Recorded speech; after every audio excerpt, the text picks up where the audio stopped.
কৃষিকাজকে খারাপ মনে করবেন না। এগুলো যারা করেন মনোকষ্টে ভুগবেন না যে আপনি দরিদ্র, আপনার মান সম্মান কম, এমন নয়। আপনি বরং সম্মানিত মানুষ, কারণ আপনি নবীদের সুন্নতের পেশায় আছেন। মাশাআল্লাহ। এই পৃথিবীতে সর্বপ্রথম কৃষিকাজ করেছেন কোন নবী জানেন? আদম আলাইহিস সালাম। আর এমন কোন নবী নাই আল্লাহ পাকের যে নবী কৃষিকাজ এবং পশুপালন করেন নাই। এমন কোন নবী নাই যিনি কৃষিকাজ পশুপালন করেন নাই। এটা নবীদের সুন্নত। কারণ নবীদেরকে মানুষকে সঠিক পথে আনতে হয়। যখন আপনি পশুপালন করবেন, কৃষিকাজ করবেন, তখন কিন্তু আপনার মধ্যে একটা ধৈর্য বাড়বে, মানুষকে নেতৃত্ব দেওয়ার একটা ক্ষমতা তৈরি হবে। তো মুসা আলাইহিস সালামকে আল্লাহ পাক 10 বছর ওই কৃষিকাজ করিয়েছেন, ফার্মে কাজ করিয়েছেন। শোয়েব আলাইহিস সালামের ফার্মে তিনি 10 বছর কাজ করেছেন। কারণ বনু ইসরায়েলের মতো একটা ছিন্ন ভিন্ন জাতিকে তাকে নেতৃত্ব দিতে হতো। আল্লাহ পাক আগে তাকে তৈরি করেছেন। আল্লাহ বলেছেন ওয়াসতানাতুকা লিনাফসি, আমি নিজের জন্য তোমাকে তৈরি করেছি আগে। তো যেটা বলছিলাম, যখন শিরক আর কুফর বাড়তে থাকে একটা জনপদের মধ্যে, তখন আল্লাহর আযাব গজব নামতে থাকে। এই সমস্যাগুলো আমাদের শহরে নাই? শিরক আর কুফরে ভর্তি হচ্ছে না দিন দিন? আমাদের শহরে পেপার পত্রিকা খুললেই দেখা যায় রাশিফল। কি রাশিফল? তুমি সিংহ রাশি, তোমার দিনটা কেমন যাবে। তুমি কন্যা রাশি, তোমার দিনটা কেমন যাবে।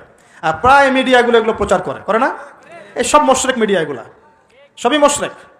কিরকম করে বুঝলাম মোশরেক?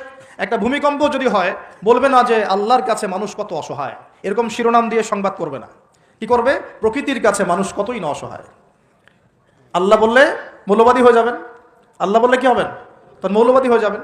প্রকৃতির শব্দ চুজ করে কথা বলুন। প্রকৃতির কাছে আমরা কত অসহায়। কে প্রকৃতি?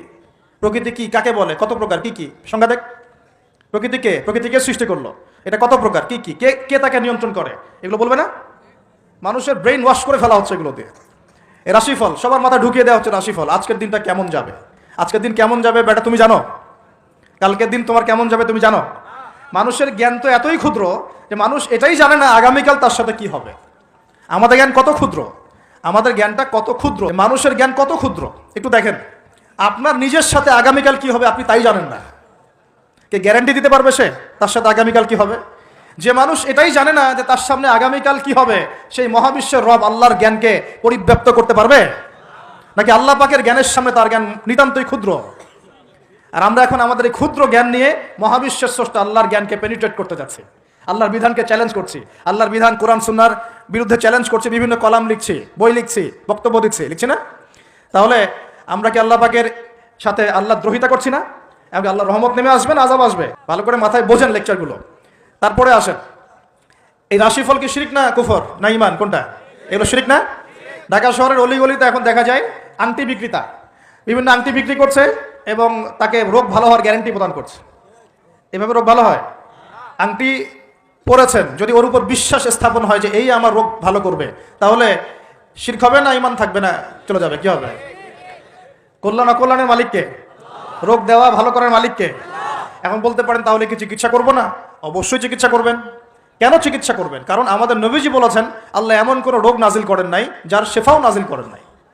আল্লাহ পাক এমন কোনো রোগ নাজিল করেন নাই যার চিকিৎসা আল্লাহ নাজিল করেন নাই। মানে প্রতিটা রোগেরই চিকিৎসা আছে, অতএব চিকিৎসা করবেন। কিন্তু একটা জড়বস্তু আপনার রোগ ভালো করতে পারবে?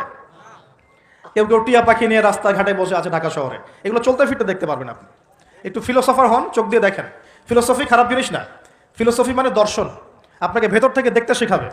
আর ভেতর থেকে দেখতে না পারলে বাহ্যিক চোখ দিয়ে দেখলে সবকিছু বুঝতে পারবেন না। আল্লাহ পাক আমাদের সবাই হৃদয়ের চোখটা খুলে দিন, বলি আমিন।